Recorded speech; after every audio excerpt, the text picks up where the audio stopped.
sun and the moon live in the sky. A long time ago, before the world was as we know it, the sun and the moon lived on the earth. They were great friends, always together, always watching over the land. The sun was bold and full of energy, bringing light and warmth wherever he went. The moon was gentle and wise, providing a soft glow in the night, watching over those who rested. The sun and the moon worked together to care for the world. The sun helped the crops grow, kept the rivers flowing, and guided the people through the day. The moon brought peace at night, calming the winds, whispering to the tides, and helping travelers find their way in the darkness. For many years, the sun and the moon shared their duties in the perfect balance. The people, the animals, and the land thrived. But over time, the sun began to feel that he was more important than the moon. "I am the one who gives warmth," he said one day. "Without me, the world will be cold and lifeless." The moon, though quiet, did not agree. "You shine brightly, but my light brings rest and peace. The land needs both of us." The sun laughed. "If I shine all the time, people will never have to stop working. They will grow more food, build stronger homes, and live without fear of the dark. I should stay in the sky always." The moon shook her head. "Without rest, they will grow tired. The rivers will dry, and the trees will wither. You may be strong, but too much of anything is never good." But the sun did not listen. The next morning, he rose into the sky and refused to set. At first, the people were happy. With endless daylight, they could farm longer, hunt without worry, and work without stopping. But soon, the heat became too much. The rivers shrank, the grass turned brown, and the animals struggled to find shade. The people grew weary, their eyes heavy with exhaustion. The moon watched sadly as the land suffered. She tried to rise into the sky to cool the earth, but the sun refused to move. "Go away, moon," he said. "I have everything under control." The moon could not force the sun to set, so she waited. But she knew that if she did nothing, the world would not survive. The moon went to speak with the ocean, the great mother of water. "The sun refuses to leave the sky," she said. "The land is burning and the people are suffering." The ocean nodded.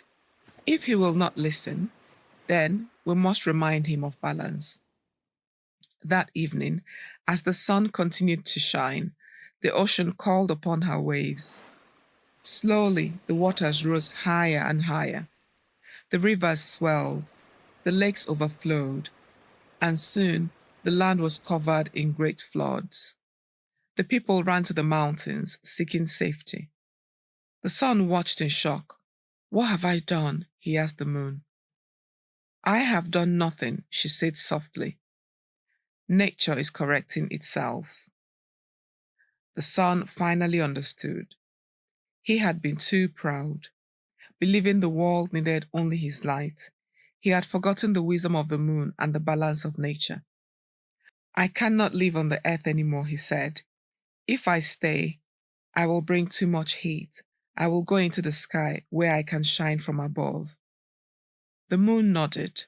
"I will go too, but when you shine, I will rest, and when I rise, you will rest. That way, the land will always have what it needs." And so, the sun climbed high into the sky, where he could watch over the world from above.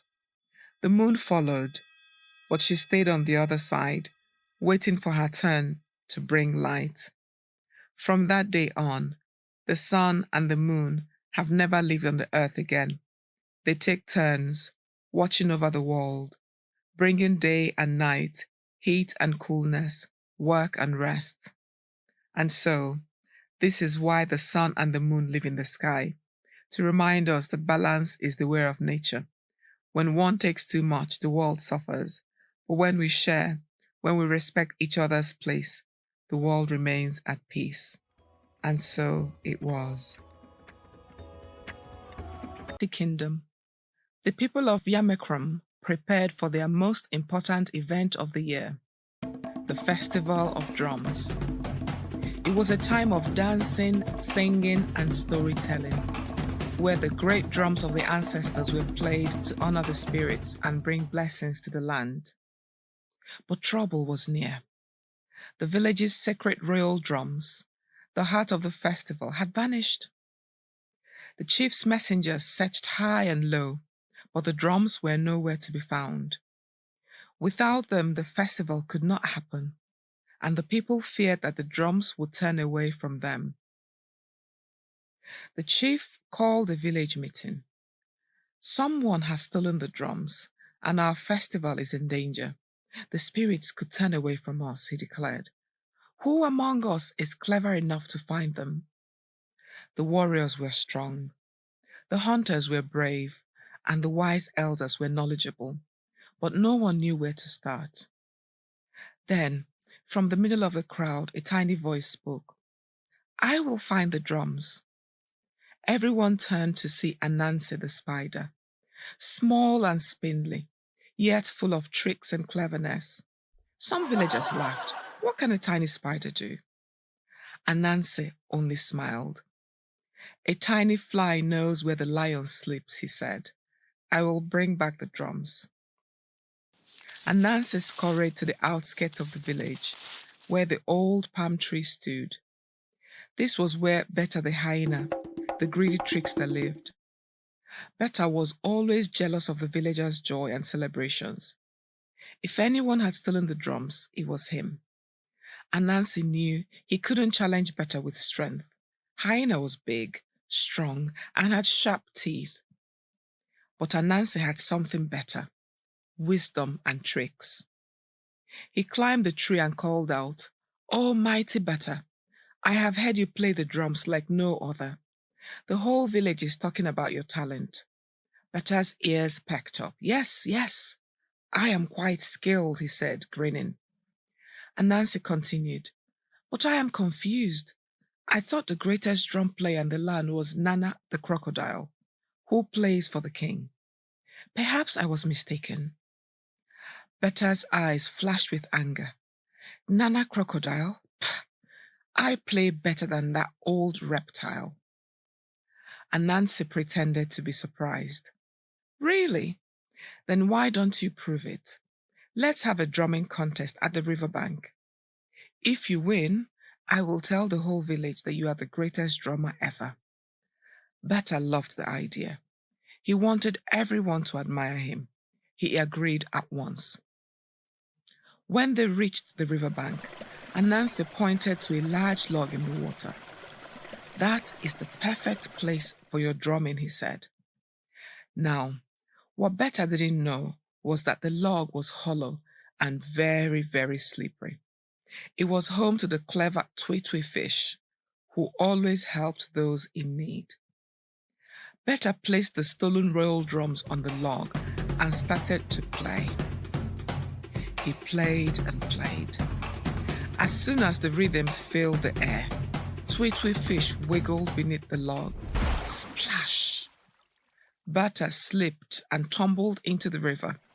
The current swept him away and he howled, "Tricked! Tricked by a tiny spider!" Anansi quickly grabbed the drums with his many legs and rushed back to the village. When Anansi returned, the people cheered.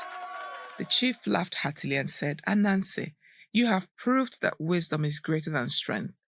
You have saved the festival." That night, the great drums were played and the people danced under the moonlight.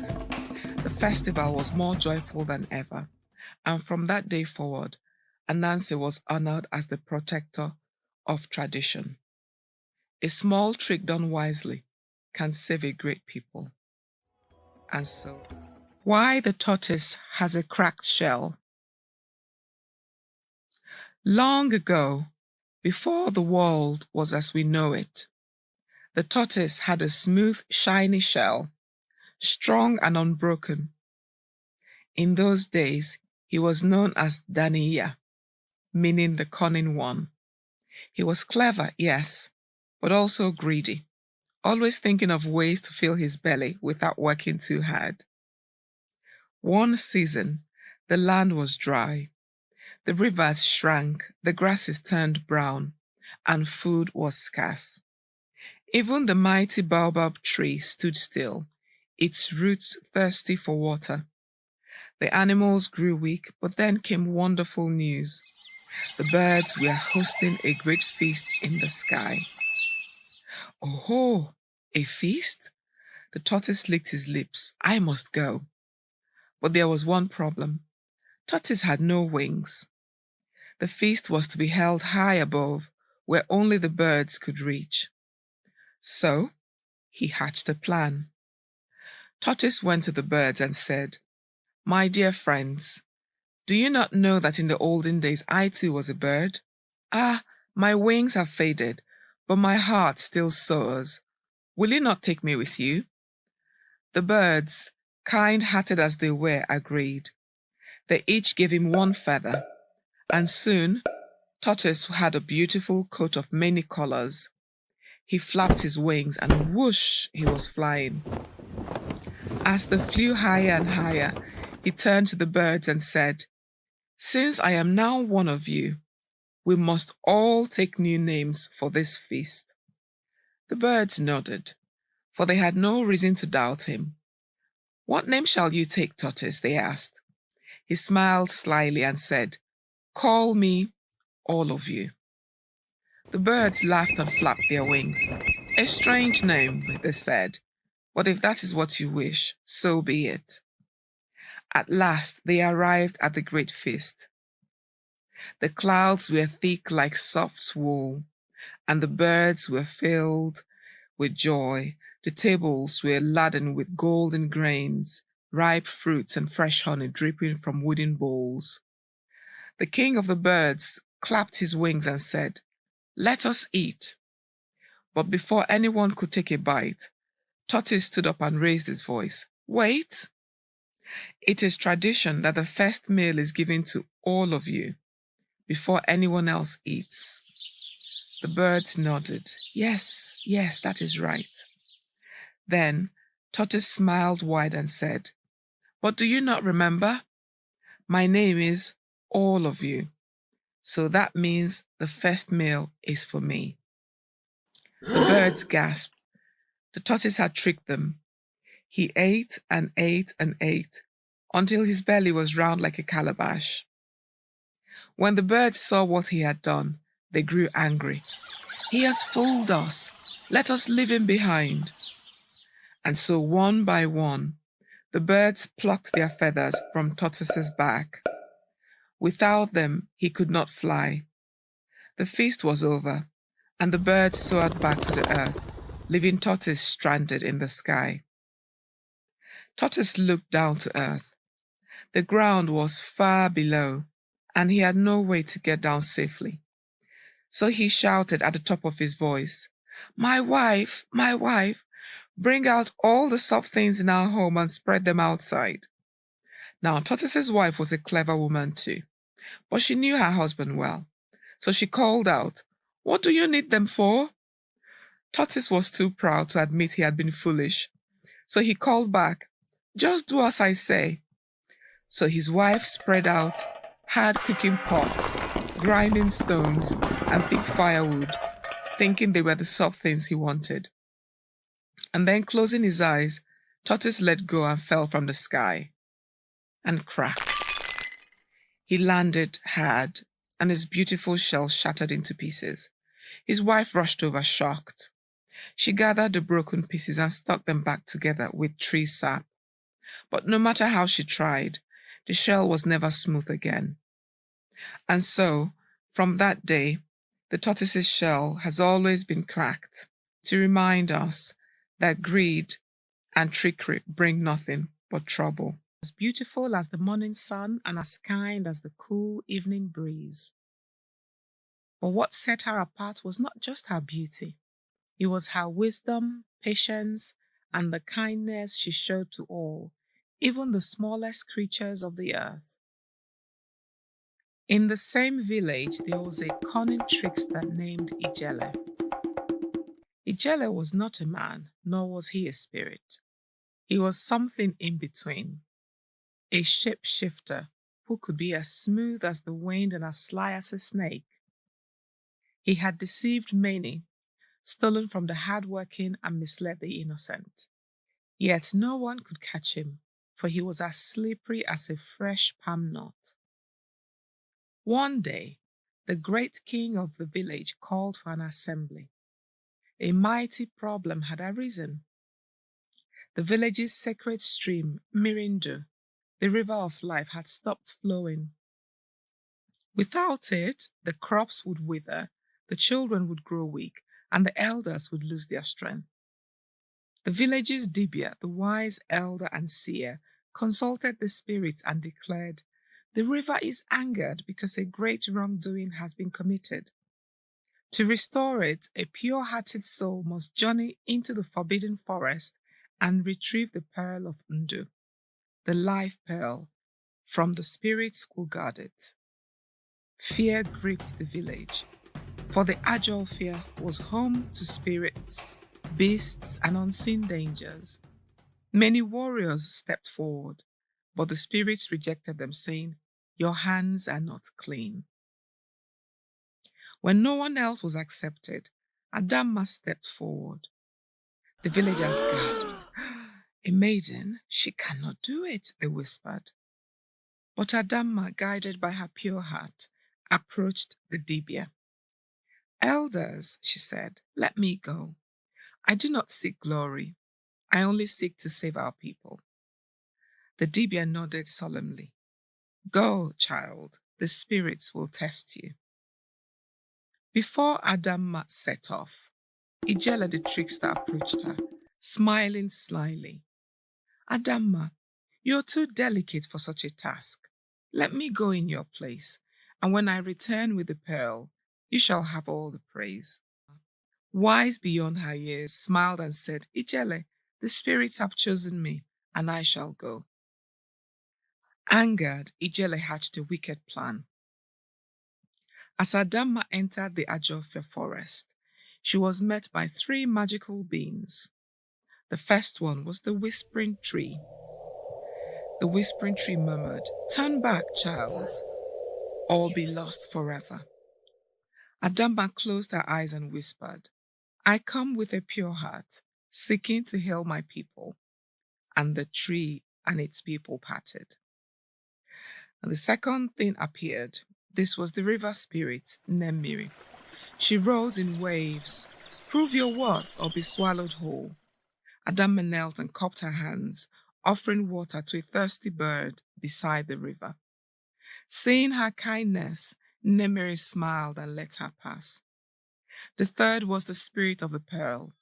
A glowing figure appeared, saying, "One may take the pearl, but only the truthful shall keep it." Adanma reached for it, but before she could, Ijele appeared, snatching it from the air. Laughing, Ijele shouted, "Now I shall be the hero. The river will flow because of me, and I shall be rewarded."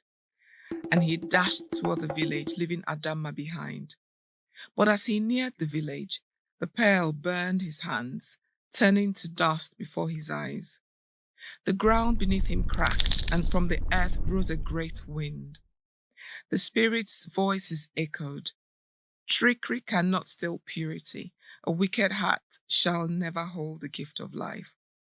Ijele cried out, but it was too late, and the spirits banished him from the village, sending him into the forests where tricksters like him belong. Adanma, however, picked up a second pearl that had appeared before her. As she held it, it glowed warmly in her hands. The spirits whispered, "She is worthy." When she returned to the village, the river began to flow again, stronger than before, bringing life back to the land. The village erupted in joy. The king declared, "Adanma, you have saved us. From this day your name shall be sung in the moonlit nights, and your story shall be told to our children's children." The Dibia, with his wise eyes, looked at Adanma and said, The spirits test us, but only the pure of heart shall triumph. And so the trickster met his fate, and just as such, Adanma was rewarded.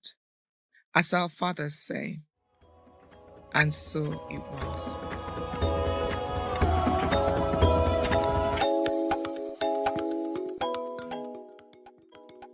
Thank you for listening. If you liked this story today, please follow, share, and review, and listen in next week for a new episode.